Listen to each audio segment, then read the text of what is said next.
Thank you for joining us on Arirang News. I'm Choi Min-dong in Seoul. President Yoon is holding bilateral summit talks with at least 10 African leaders ahead of the Korea-Africa summit set to kick off on Tuesday. He also met with leaders of Tanzania and Ethiopia on Sunday. South Korea is mulling over reactivating loudspeaker campaigns against North Korea as hundreds more North Korean filth balloons were discovered across the nation over the weekend. South Korea, the U.S., and Japan will begin their newly established Freedom Edge defense exercise this summer as part of joint efforts to counter North Korean threats. The exercise will take place across air, maritime, underwater, and cyber domains.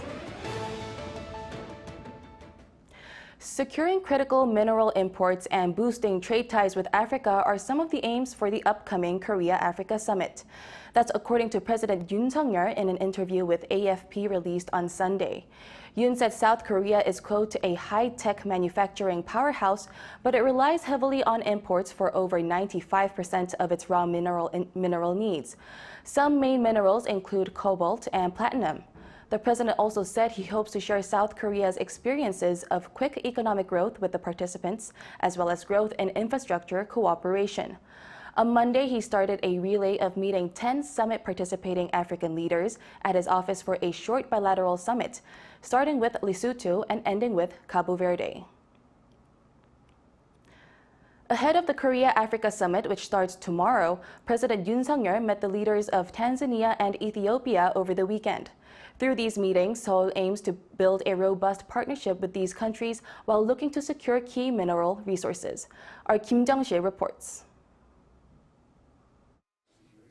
With the much-anticipated first-ever Korea-Africa summit just one day away, the South Korean president met with the leaders of Tanzania and Ethiopia over the weekend. At a lunch meeting on Sunday, President Yoon met with Tanzanian President Samia Suluhu Hassan and signed an MOU on the stable supply of key minerals. President Yoon expressed his hopes for a swift conclusion of negotiations for an economic partnership agreement between the two countries.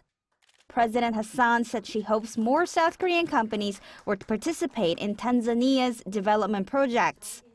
Later on Sunday, President Yoon had dinner with Ethiopian Prime Minister Abiy Ahmed Ali and discussed ways to improve their bilateral cooperation. President Yoon expressed his hopes that more South Korean companies would enter the Ethiopian market and contribute to its economic development. Prime Minister Abiy expressed his expectation that the bilateral cooperation would expand to various fields, including mineral development and the defense industry. The Ethiopian and Tanzanian leaders also agreed to enforce sanctions against North Korea as its nuclear and missile development violates UN Security Council resolutions. On Monday evening, a night before the summit's opening on Tuesday, President Yoon will host a welcome dinner for the attending leaders and delegations. Kim Jung-sil, Arirang News. North Korea has said it will stop sending trash-carrying balloons after the South vowed unbearable measures in response, such as reactivating loudspeaker campaigns. Seoul's response comes after the regime sent hundreds of trash balloons over the weekend, dumping filth on South Korea. Ji reports.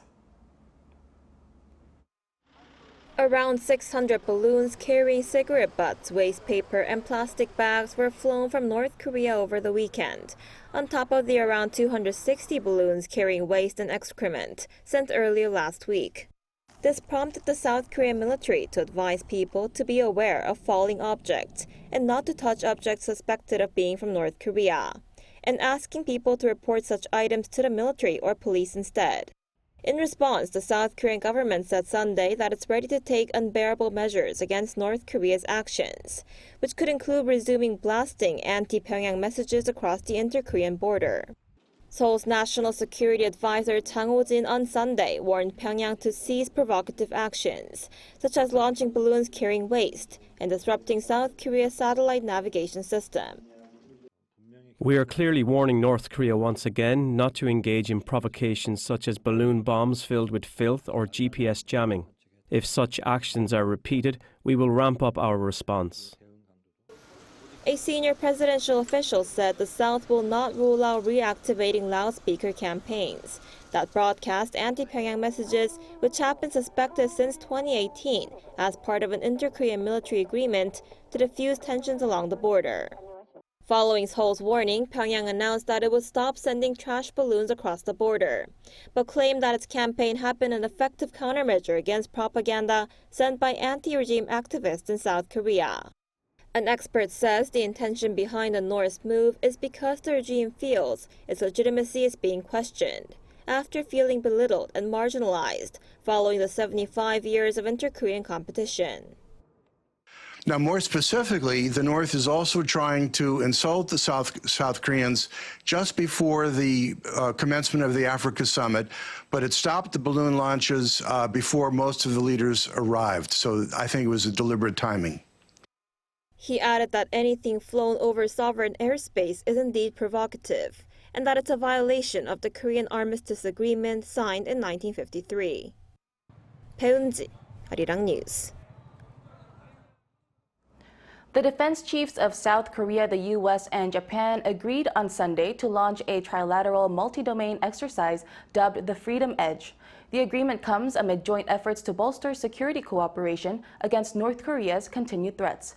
Our Lee Seung-jae has more. South Korea's defense ministry announced Sunday that Seoul, Washington, and Tokyo agreed to launch a trilateral multi-domain exercise this summer in a move to strengthen security cooperation against Pyongyang's evolving threats. The ministry said the agreement was reached between the defense chiefs of the three countries during three-way talks on the sidelines of the Shangri-La Dialogue Security Conference in Singapore over the weekend. Dubbed Freedom Edge, it will be held across a number of domains, including cyber, air, maritime, and underwater. The exercise takes its name from bilateral exercises the U.S. holds with its two Asian allies, Freedom Shield with South Korea and Keen Edge with Japan. No further details of the planned three-way exercise, including the timing or location, were provided. While the three allies have previously held joint maritime and air drills, this summer's Freedom Edge would mark the first exercise of its kind after their leaders agreed on various efforts to deter North Korea's nuclear and missile threats at Camp David last year. During the three-way talks between the defense chiefs over the weekend, they agreed to come up with a framework document for trilateral security cooperation efforts by the end of this year, while also agreeing to optimize their system to share North Korean missile warning data in real time. The announcement from the ministry also comes amid North Korea's recent provocations, including several short-range ballistic missiles being launched last week, as well as the sending of hundreds of balloons carrying trash and other waste. Lee Seung-jae, Arirang News. A former American diplomat says redeploying tactical nuclear weapons to South Korea will not help enhance its security. Another expert says Pyongyang will try to increase its leverage by advancing its missile programs before it considers returning to talks with the U.S. Our Moon Hae-ryun reports. The chief U.S. negotiator during the 1994 North Korean nuclear crisis, Robert Gallucci, has said it's a bad idea for the U.S. to consider redeploying tactical nuclear weapons to the Korean peninsula. While visiting South Korea for an annual peace forum held on Jeju Island, he said having these weapons on South Korean territory would not improve the country's security. You're not doing the South Koreans any favors, you're certainly not doing the North Koreans any favors, and you're not doing the United States of America any favors. Because you are arguing for weapons of mass destruction to be reintroduced to the environment on the Korean peninsula. In a press conference on Friday, he also added that it's important for Washington to work closely with Seoul and to focus on normalizing relations with North Korea before talking about denuclearization. We should talk about normalization of relations, and only after we succeed to some degree at that, and in so doing reduce the risk that North Korea perceives it must run with the United States of America, only after we succeed in changing that calculation should we think there's any prospect of moving them on their nuclear weapons program, freezing the program, reducing it, never mind eliminating it. We'll get to that, hopefully.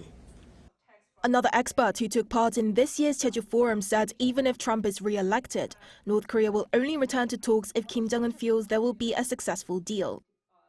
Remembering the failure of the Hanoi summit and the embarrassment he felt, I don't think he's going to return to talks right away. I think he's going to try to increase his leverage by advancing his missile program first.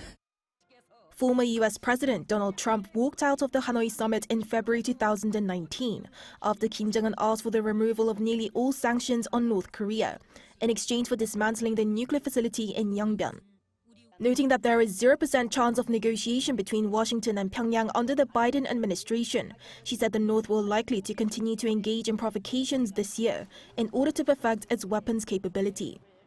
Moon Hae-ryun, Arirang News.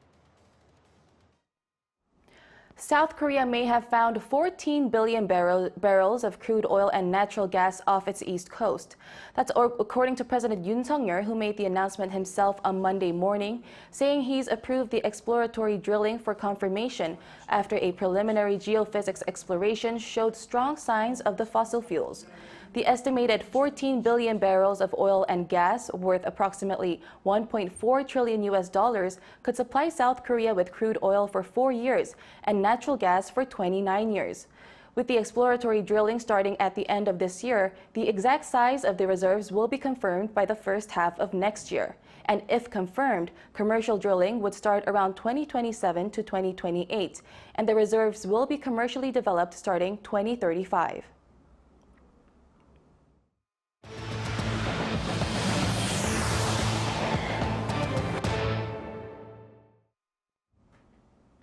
Former President Donald Trump says it would be tough for the public to take if he is sentenced to house arrest or jailed. In an interview with Fox and Friends Weekend, which aired Sunday, Trump was asked about the possibility of being given house arrest or a prison sentence after being found guilty on all 34 counts in his hush money trial last week. The former president acknowledged it could happen, but warned that it could be the breaking point for the public. Trump is set to be sentenced in New York on July 11th, days before the Republican National Convention. China says its Chang'e 6 lunar probe successfully landed on the far side of the moon on Sunday. There, the Chinese spacecraft will collect samples before returning to Earth. The China National Space Administration called the far side of the moon rarely explored terrain and said collecting samples there will be the first time in human history. The Chang'e 6 landed at the South Pole Aitken Basin at 6:23 Beijing time on Sunday morning and aims to collect rock and soil there, which could be a key milestone in China's efforts to become a leading space power. In Korea, 1 in 10 adults older than 65 are diagnosed with dementia. Early detection is crucial, but the examinations are complicated. Domestic researchers have developed technology to diagnose dementia in its early stages through daily conversations with older adults. Cha Yoon-kyung has the story. Dementia occurs for various reasons, such as a degenerative brain disease. It begins with mild cognitive impairment and a loss of memory. To test their cognitive abilities, people have to visit specialized institutions and go through complicated and time-consuming examinations. But a newly developed examination method is able to find clues for dementia through daily conversations with older adults. Using a tablet computer, they're asked to verbalize pictures and illustrations of traditional folk tales and answer personal questions. I like fall because there are a lot of greens to eat during that season. Many others like spring, but I prefer fall. The test method analyzes if the answer is in context, how often a postposition is used in a sentence, and how long the test taker thinks. The technology successfully identified 6 patients with mild cognitive impairments in the early stage and 7 dementia patients out of 100 who participated in the examination. It is said that the inspection time will be reduced by less than a quarter, and the rate of accuracy will be raised by 80% as the researchers apply the collected data to artificial intelligence learning. Current artificial intelligence technology has difficulties copying their answers, since there are many older adults who use dialects and have inarticulate pronunciation. Therefore, we're in the process of developing specialized technology for the elders. The research team is currently screening risk groups of dementia from the elders residing in the city of Ansan, Gyeonggi-do Province. The scope of the examination will be widened in the near future. Cha Yoon-kyung, Arirang News. K-pop girl group NewJeans has been named on Billboard's 21 Under 21 list for 2024. According to Billboard last Friday, the group, whose members are aged between 16 and 20, was on the list as the only K-pop artist. Each year, Billboard selects the most innovative and influential young artists who are breaking down genres and barriers in the music industry. Since NewJeans debuted just 2 years ago, 5 of their songs, including Ditto and Super Shy, have reached the Billboard Hot 100 singles chart. K-pop superstar and BTS member Jin will be discharged from mandatory military service on June 12th before taking part in an annual BTS Festa event the next day. According to his agency, Big Hit Music, Jin will hold a hug session during the Festa, where he will dish out hugs to 1,000 fans. The Festa is an annual celebration commemorating the septet's debut, which began on Sunday and will continue until June 13th. Jin was the first of the 7 BTS members to join the military in December 2022. All BTS members are currently doing military service. The annual Korea City of Culture Expo took place in Chuncheon, Gangwon-do Province. Our culture correspondent Song Yoo-jin tells us more about the event. Chuncheon, Gangwon-do Province is famous for its spicy stir-fried chicken 닭갈비 and as the filming location of the hit drama Winter Sonata.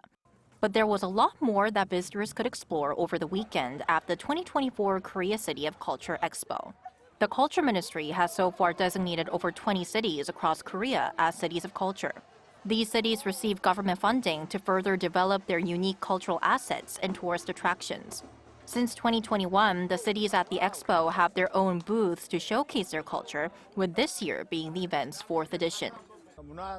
Over the course of 5 years, we've designated 28 cities as cities of culture. We've gathered here in Chuncheon to showcase and compare the diverse culture that each city has. This festival-like celebration allows people to see firsthand the development and transformation of each region after being designated as a city of culture. While big cities can be grand and glamorous, small cities have this easygoing and simple vibe. Chuncheon is a perfect example of this. Our city has been named the best city of culture for 2 consecutive years. So as a Chuncheon resident, the fact that our city is hosting this expo as the chair city this year is even a bigger honor. Ahead of Friday's opening night festivities, a K-pop dance concert called K-pop Playground was held, featuring girl group Haiki and renowned dance crews Ambitious and Holy Bang from the reality shows Street Woman Fighter and Street Man Fighter. But the highlight was the Expo's opening performance. In collaboration with the Chuncheon International Mime Festival, one of the world's top 3 mime festivals, alongside the UK's London Mime and France's Mimos Mime Festival, the opening performance, Fire City, featured mime acts and a grand fire show. Song Yoo-jin, Arirang News, Chuncheon. Now, what landmark springs to mind when you think of Seoul? Koreans named the Han River, but foreign residents named a different landmark in the heart of the city. Our An Seung-jing takes a closer look. The Gwanghwamun complex is a spacious area in Jongno-gu district and is home to not only various companies but also historical sites as well, attracting both local and foreign residents as well as tourists. What makes this area so special? From skyscrapers to palaces and nature, out of the numerous places one can visit in Seoul, Gwanghwamun Square was ranked first as the capital's representative landmark. This is according to a survey of foreign residents by the Seoul Metropolitan Government. Nearly half of those surveyed chose Gwanghwamun Square. So I think it's pretty amazing to have the contrast between the old architecture and the mountains. So that I really like. In particular for me, I knew this place because I watched The King, Eternal Monarch. So it's one of my best K-dramas. So I said, oh, I have to go there. So for me, it's based on the K-drama. So yeah. Gwanghwamun Square used to be the main street of the capital Hanyang during the Joseon Dynasty. It encapsulates the history of South Korea through its cultural heritage, including the statues of King Sejong the Great and Admiral Lee Sun-shin. With the historical view of Gyeongbokgung Palace in the background, Now the space hosts various cultural events for the public to enjoy. People also gather here to cheer on sports teams or to protest. An expert further explains why the space attracts so many people. A public square attracts a lot of people and acts as a hub. Located in one of the city centers, the biggest attractiveness of this area is that it's completely open and pedestrian-friendly. That's why it makes a great place for tourists as well to come see the view of the palace, the Blue House and Bugaksan Mountain in the background.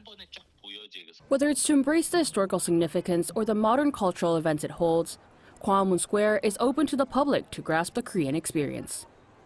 An Sung-jin, Arirang News.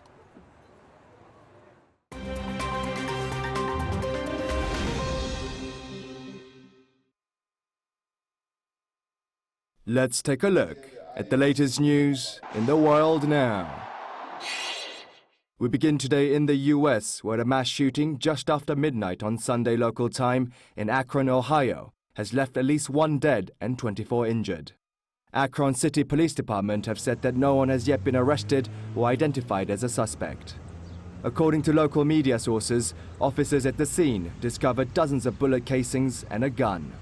In a joint statement, Akron Mayor Shamas Malik and Police Chief Brian Harding said the incident in a residential area of the city was a horrific shooting, saying they need the help of our community for anonymous sources of information on the shooting.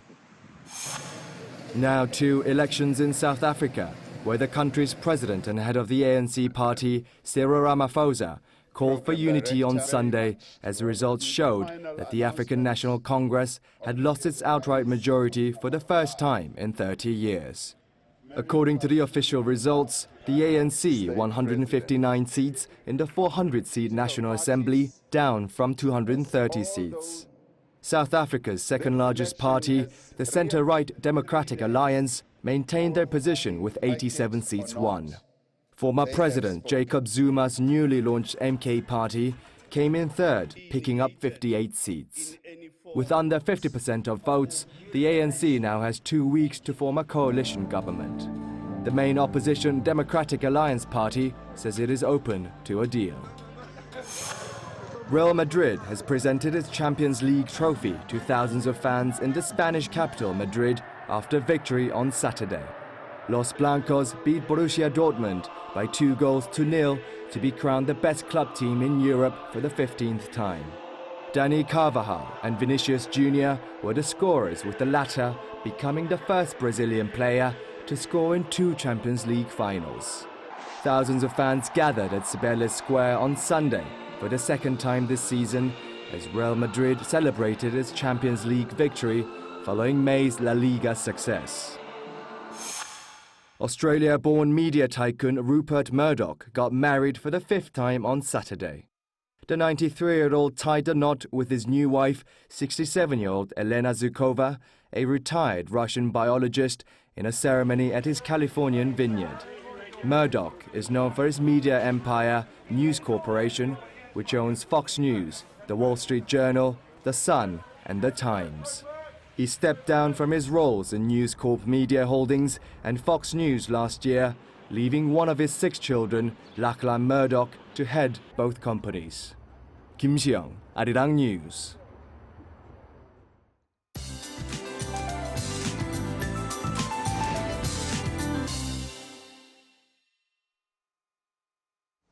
Good afternoon. Brace for a scorcher if you're in the west. Temperatures should go up a couple of degrees higher than Sunday, hovering in the upper 20s, while the east coast will continue to have breezy day with easterly winds. But southern parts of the country should have on and off passing rain from late this afternoon into tonight, along with thunderstorms.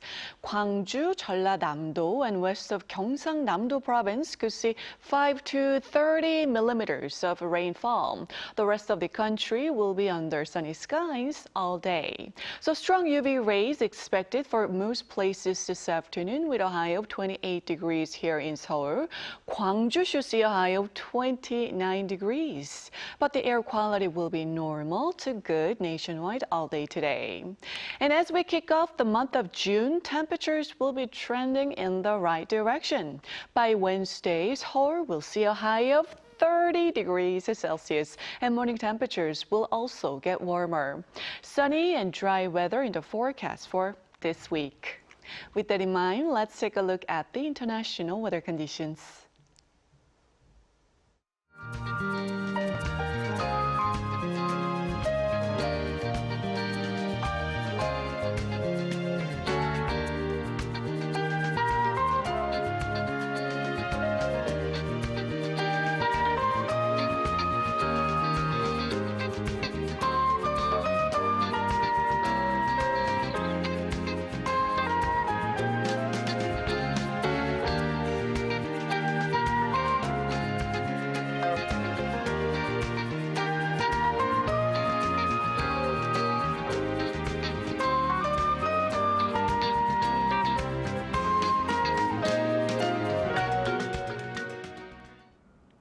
That's all we have at this hour. Arirang News will be back at 2 p.m. Korea time. Thank you for watching.